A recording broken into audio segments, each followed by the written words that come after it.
বাংলাদেশের ক্রিকেটে সাকিব আল হাসানের নামটা স্বর্ণাক্ষরেই লেখা থাকবে। দেশের ক্রিকেট ইতিহাসে সাকিবের মতো এতটা কমপ্লিট ক্রিকেটার আর কখনো আসবে কিনা তা নিয়েও রয়েছে যথেষ্ট প্রশ্ন। ব্যাটিং কিংবা বোলিং কখনো দুই জায়গাতেই খারাপ খেললে সাকিব পুষিয়ে দিতেন ফিল্ডিং দিয়েই। অর্থাৎ সাকিব যতদিন খেলেছেন দলের প্রতি তার কন্ট্রিবিউশন, ডেডিকেশন কোনো কিছু নিয়েই প্রশ্ন তোলার কোনো অবকাশ ছিল না। অথচ সেই সাকিব আল হাসানেরই সৌভাগ্য হয়নি ঘরের মাঠে বিদায় নেওয়ার। গত বছর জুলাই আগস্ট গণ অভ্যুত্থানের পর সরকারের পালা বদলে যেন কপাল পড়ে একজন সাকিবেরও। আগের সরকারের এমপি হওয়ায় নানা ঝামেলাতেই আটকান তিনি। পরবর্তীতে ছাত্র জনতা তার দেশে আসা নিয়েও তুলেছে প্রশ্ন। ফলে ভারতের মাটিতেই শেষবারের মতো বাংলাদেশের হয়ে মাঠে নামা সাকিব আর কখনোই দেশের জার্সিতে খেলতে পারেননি। যদিও সাকিবও সেবার বলেছিলেন, আমি যেন দেশে গিয়ে খেলতে পারি এবং নিরাপদ অনুভব করি। যখন দেশের বাইরে আসার দরকার হবে দেশের বাইরে আসতেও যেন আমার কোনো সমস্যা না হয়।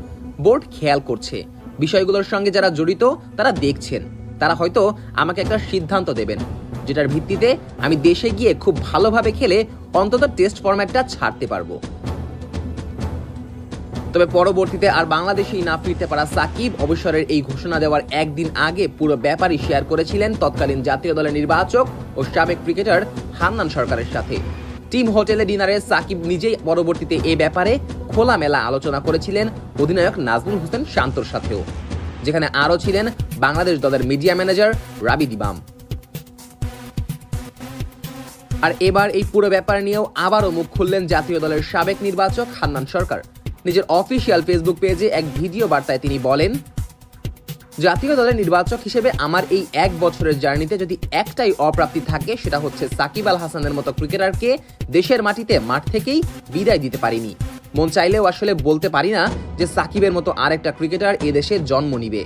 আমি এর আগে বয়স ভিত্তিক দলের নির্বাচক হিসেবে 8 বছর ছিলাম, এরপর জাতীয় দলের নির্বাচক হলাম, কিন্তু সাকিব আল হাসান একজনই। এছাড়া তিনি আরও বলেন, সাকিব হচ্ছে বিশ্ব ক্রিকেটেই রাজত্ব করা একজন ক্রিকেটার এবং খুশির খবর ছিল সে আমাদেরই দেশের ছেলে।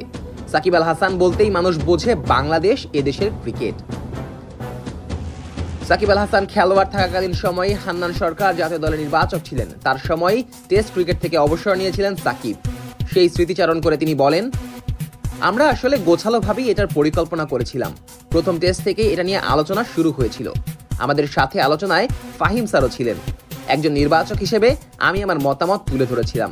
ফাহিম স্যার বোর্ডের ডিরেক্টর হিসেবে পরামর্শ দিয়েছিলেন। সেখান থেকে এই দ্বিতীয় টেস্টের আগে সংবাদ সম্মেলনে এসে সাকিবের অবসর ঘোষণা দেওয়া। তবে হান্নান সরকার আরও জানান, সাকিব তাকে জিজ্ঞাসা করেছিলেন এই অবসরের ঘোষণা তিনি দেবেন কিনা, যেখানে হান্নান সরকারের পরামর্শেই পরবর্তীতে সাকিব আল হাসান নিজেই ব্যাপারটি পুরো বিশ্বকে জানান।